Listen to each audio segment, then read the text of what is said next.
All right. Trigonometry. So this is lessons 30, 30 to 33 for the first one. There is this chapter 4 stuff. All right. So to begin with, let's talk about radians. We did this in 20-1. You guys are a lot more used to, I'm sure, using degrees, right? This idea of radians is a little bit foreign, but it's not too bad when you think about it. So I think radians seem a little scary to some people, but here's the idea. You have a circle. And if we take that circle and we say that this is one radius, right? That's the radius of the circle, okay, from there to there. Well, all the radian is if I take that length, right, of that radius, and I just map that on to like the outside arc of this thing, right? So that would be the same. Like that would be a radius, and that would be like one radius long, like as a curve all the way around the outside. Well, then that angle that thing makes from there to there, we just call that one radian, right? That would just be one radian to that point. Okay. So then 2 radians would just be, so here, that would be 1 r, like your 1 radius or radians. Okay. And then if you went to a point, probably around like here somewhere, then that would just be like 2 radiuses long, right? That would be like 2 of the radiuses mapped all the way around the outside. So we'd say that angle from there to there would be 2 radians, or 2 radiuses long, right? From there to there. 3 would get you to about here. So from there to there, you'd have 3 radians, or 3 radiuses long, right? So that would be that angle from here to here would be 3 radians. And then this is starting to make sense because this number right here, just past 3, this is a really common number you guys are used to using. That's actually 3.14. That's pi, right? That's what 180 degrees is it's pi radians. Okay. And then if I had 2 of those, that would get me back to the start here, right? All the way around. So that would be 2 pi. And that's kind of the idea there, right? So that's what we mean when we talk about radians instead of degrees, right? But a lot of times we're going to have to switch back and forth. Sometimes you're going to be given radians and you have to switch to degrees, or maybe the question gives you degrees and you got to switch to radians for, different things we're going to be doing here. So that's the very first thing here. We're going to just talk about how to switch back and forth. So it's not too bad, really. What we're going to use to switch back and forth is the idea that, well, it's really like right here. That right there, I just told you, is pi radians, right? Well, that's also 180 degrees, right? They're the same thing. So I shouldn't put dot there, it looks like times, but they're the same thing, right? 180 degrees is equal to pi radians. So we can use that here and say, well, let's just set up a little ratio. I can say x over 90 degrees is equal to pi over 180 degrees. So that's just setting up a simple ratio, right? Something over something is equal to something over something. It's just giving x would just be the same ratio that, pi over 180 is giving me there. Okay. Now, just when you're doing these, make sure you can actually write it either way. I could have wrote it like this too. It could have been 90 degrees over x is equal to 180 over pi. That's true. Both of them are true statements. Just make sure that you've got, you see on the top there, I've got degrees on the top, and I got both of these in radians on the bottom. Just make sure you set it up that way, right? That they have to be talking about the same language there, right? That to be the same thing. Now, I would choose to set it up the first way just because the algebra is a little bit easier, right? But, whatever. You can do it either way. I'm going to do this one first, or do it this way. And then all that's left here, I just have to multiply both sides by 90. So this would just become x is equal to, here I'm going to write the 90 out front, 90 degrees. Here, clean that up. 90 degrees times pi over 180. Okay. Well, now all that's left here, 180 degrees, is just to simplify the numbers out front. So you get 90 degrees over 180. That'd be the same thing as 1/2 pi, or pi over 2. Be the same thing, right? Now, I'm going to leave it like pi over 2. I'm not going to actually put pi into my calculator because that's going to be an irrational number. This is actually the best way to leave my answer because this is completely accurate, right? This is the most accurate I can be if I leave that pi actually involved there. Okay. So that's it. There would be pi over 2 radians in that case. All right, next one. So 152 degrees. So be the same thing, right? So I'm going to say we've got x over 152 is equal to pi over 180. Rearranging that, we get 152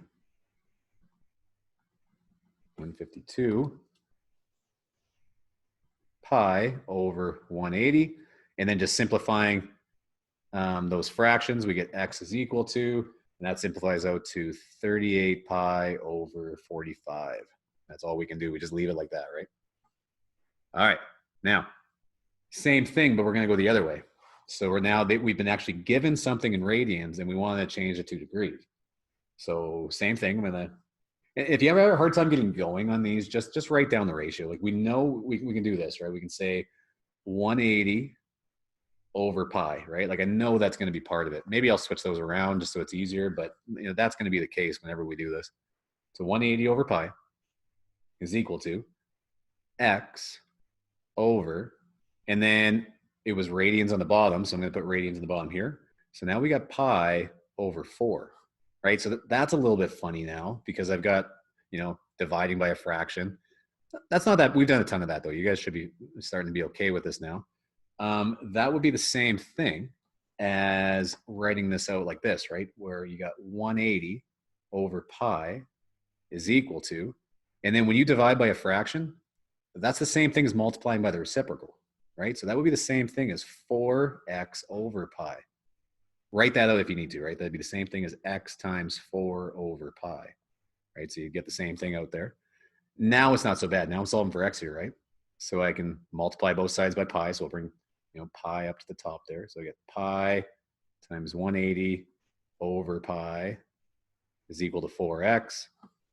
I'm running in the room here, but the thing that happens, and it should always happen if you're going from radians to degrees, is that your pi should cancel, right? So now I've got left 180 is equal to 4x, and then I just need to divide by 4. So divide by 4, divide by 4. So we end up with 45 degrees for x. Okay. And technically the units of degrees there should have worked out in the end there too, right? I could have kept that as degrees up there, and we would have just had, degrees over nothing. I would have still had degrees. Okay. That's actually, now that I say that, that's actually a good thing to bring up here too. What are the units for radians, right? What were the units when we changed them onto these? And the answer is there is none, right? There actually is no units for radians there, which makes sense because you're just talking about how many radiuses are there, right? When you say like radians. So it's almost like a counting number, right? You're saying there's like 2 or there's 3 or something else, right? So there is no actual units for radians, but there are units for degrees, okay? All right, so you know what? Let's do the last one here. I think those ones will be all right. Be the same thing, but with a negative involved. Let's do this one, just because those fractions can be a little bit funny sometimes.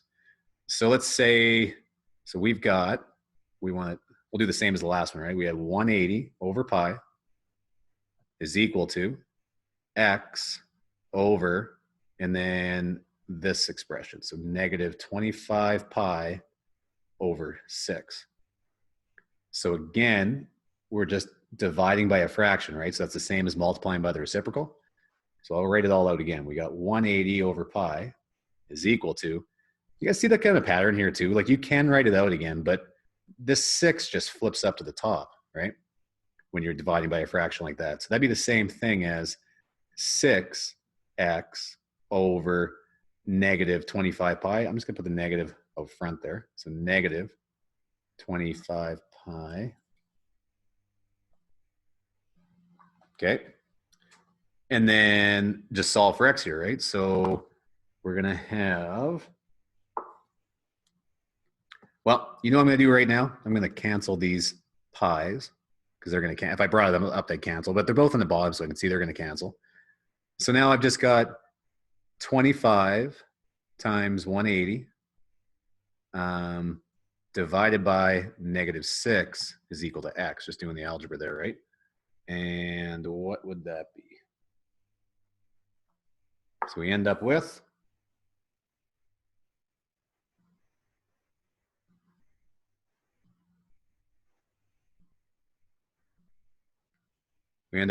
negative 750 degrees is x.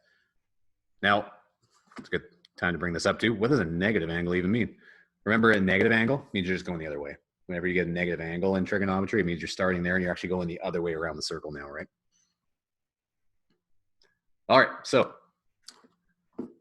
that's how you change back and forth. And now the next part here is arc length.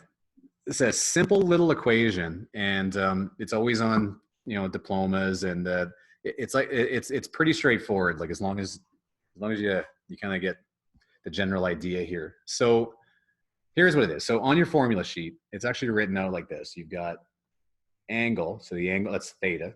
That's my version of theta, is equal to the arc length over the radius of a circle. All right, so now what are these things? So the angle has to be in radians.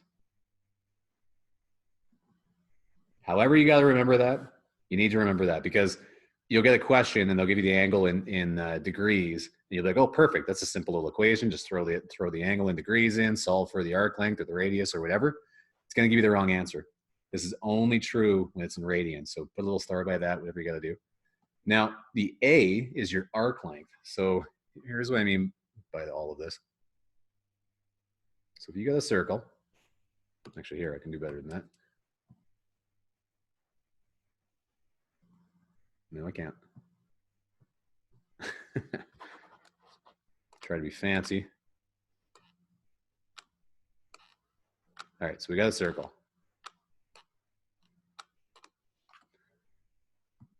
And if we start, so there's your center, and you have your radius going right there, right? So this would be my radius, right? That's this one, right? So that's what it's talking about there, is my R. And then let's say we had some angle like right here, right? So there's my angle, theta, which is in radians. Now my arc length is this one.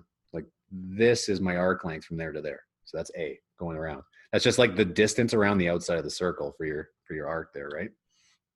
Now, this equation actually makes sense intuitively even, right? If I say the arc length is equal to the angle times the radius, well, this makes sense, right? Like let's say if I had like a distance from like there to there. Let's say I was talking about 2 radians, right? So there's like, A and A there. Well, in this case, you'd say that the arc length is equal to, and then in radians, that would be 2, right? 2 times R, right? It's just saying the arc length here is just going to be 2 radiuses. 1 radius, 2 radius gets me to there, right? That's all that's saying. So this equation actually kind of makes sense intuitively even. It's just saying like how many, like that's what the radians are, like how many radiuses are there, right? So this is like 2 times the number of radiuses. It's going to tell you how far along that you are on the arc, right? And that's pretty much it, right? That is the basis for this equation. And then you could just write it the other way, right? You can write it this way on your formula sheet, which is the same type of thing, right? This is saying how many radians, right? How many radians do you get if you go the arc length divided by the radius? This is just telling you like how many multiples, right? How many multiples are in there? If this was, the arc length of 2, and so arc length of 2, like up here, and you divided it by like a radius of 1, then the angle would be 2 radians. So that makes sense, right?